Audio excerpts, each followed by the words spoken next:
So I had a call this morning with a client who has done really, really well after launching his first white paper. He launched a white paper that was downloaded, I think, almost about 1,000 times now in a matter of months. And he's got a lot of really, really good high value contacts that have downloaded the white paper that now he's going to design an outreach strategy to connect with. But one thing that came out of the call that I wanted to share with you was he's been sending emails out to his list, every couple of weeks.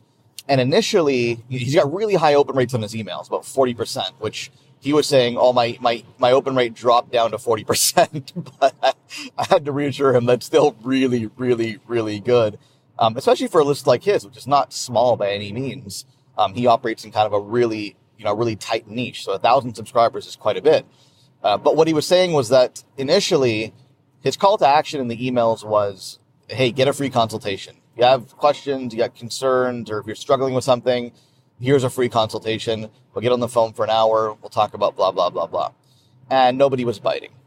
But then after we had talked, I had mentioned to him to try changing up the call to action, making it a little bit more informal. So instead of a free consultation, 1 hour, this and that, just to say, hey, if you have any questions, hit reply to this email. I'd love to chat. And just make it really easy, really informal, and really drop the barriers down to having that conversation. And he said when he did that, just changing that one line in the email, everything changed. All of a sudden, people started replying. They were engaging. They were asking questions. They were having a conversation with him. And so I think there's a couple of things that we can all learn from this. First of all, let's keep in mind the goal is conversation. Okay, in a professional services consulting context, the goal is to get a conversation, right? No one's going to buy on their own. This is not a self-serve industry. You're not going to go to your website and then go to the checkout page, which you probably don't have, and then click purchase, and then that's the end of it. No, they have to have a conversation with you first. You've got to understand what their needs are.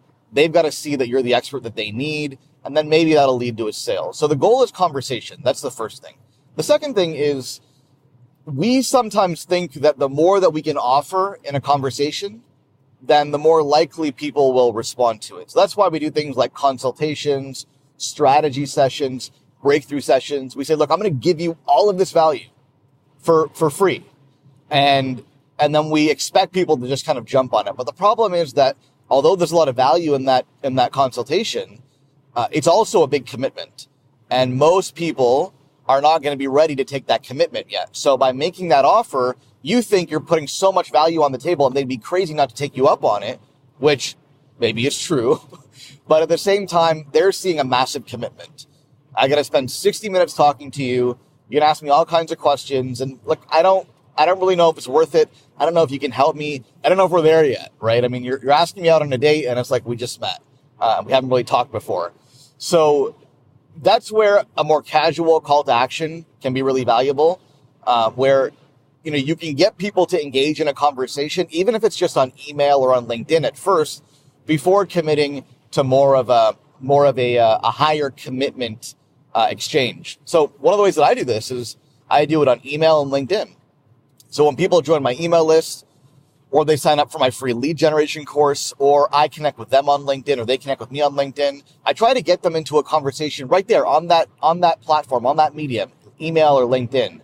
And through that, we'll discover a couple of things. I'll discover whether they have a problem that I might be able to help with. And they'll discover, first of all, what their own problem is, which is usually an eye-opener. And secondly, that it probably is worth a conversation with me to talk about this in more detail. And then if and when it makes sense, I'll make the offer for a conversation. But that way, I'm guiding people into the conversation so they're more likely to respond.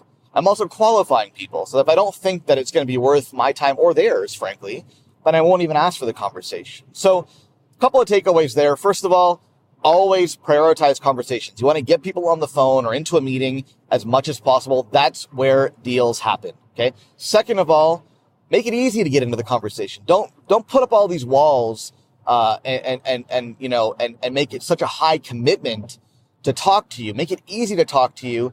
Even if it's just for 15, 20 minutes, you can still have your consultation offer, your strategy session, your breakthrough session. You can still have that, but if that's the only way that people can talk to you, you're going to have a really, really large audience to have enough people going through that process. And if they're not going through it, the way that you can overcome that is to get them into smaller conversations, whether it's short phone conversations, email exchanges, LinkedIn exchanges, and get them to the point where they're ready for that higher commitment consultation. So with that said, if you have a question for me, you want to have a quick chat, if you're working on something and you're struggling and the leads aren't coming in, what you can do is send me a quick message on LinkedIn and let me know what you're struggling with, and we can have a quick exchange to see if that's something I can help you with. You can do that by going to boutiquegrowth.com/LinkedIn. That's boutiquegrowth.com/LinkedIn. That'll forward you to my personal LinkedIn profile. Connect with me there, and we can talk.